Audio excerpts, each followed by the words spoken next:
Hello all അസ്സലാമു അലൈക്കും. It's me Hanoona. Welcome back to our new video. അപ്പോൾ ഇന്നത്തെ വീഡിയോയിൽ നമ്മൾ നോക്കാൻ പോകുന്നത് വാട്സപ്പിലൂടെ എങ്ങനെയാണ് നമ്മൾ ഫോട്ടോസ് ഡോക്യുമെൻ്റായിട്ട് സെൻഡ് ചെയ്ത് കൊടുക്കുന്നതെന്നാണ്. നമ്മൾ പ്രിൻറ്റ് ഷോപ്പിലേക്കൊക്കെ നമ്മൾ എഡിറ്റ് ചെയ്ത് വെച്ച ഫോട്ടോസ് സെൻഡ് ചെയ്ത് കൊടുക്കുകയാണെന്നുണ്ടെങ്കിൽ, അല്ലെങ്കിൽ നമ്മൾ ഇപ്പോൾ ഏതൊരു ഫോട്ടോ ആണെങ്കിലും നമ്മൾ അത് വിട്ടു കൊടുക്കുമ്പോൾ നമ്മുടെ ഫോണിൽ ഏത് ക്ലാരിറ്റിയിലാണോ നമ്മളത് കാണുന്നത്, ആ ഒരു ക്ലാരിറ്റി തന്നെ അവർക്കും കാണണമെന്നുണ്ടെങ്കിൽ നമ്മൾ ആ ഫോട്ടോസ് ഡോക്യുമെൻ്റായിട്ട് സെൻഡ് ചെയ്ത് കൊടുത്താൽ മതി.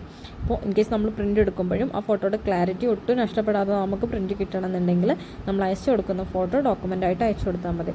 അപ്പോൾ അതിന് വേണ്ടിയിട്ട് നമ്മൾ നോർമൽ ഗാലറി എടുത്തിട്ട്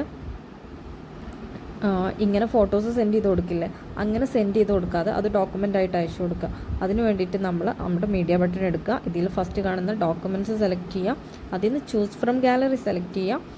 അതിൽ നമുക്ക് വേണ്ട ഫോട്ടോ ഏതാണോ അത് സെലക്ട് ചെയ്തിട്ട് സെൻഡ് ചെയ്ത് കൊടുത്തു കഴിഞ്ഞാൽ അതൊരു ഡോക്യുമെൻ്റായിട്ടാണ് റിസീവർക്ക് റിസീവ് ആവുന്നത്.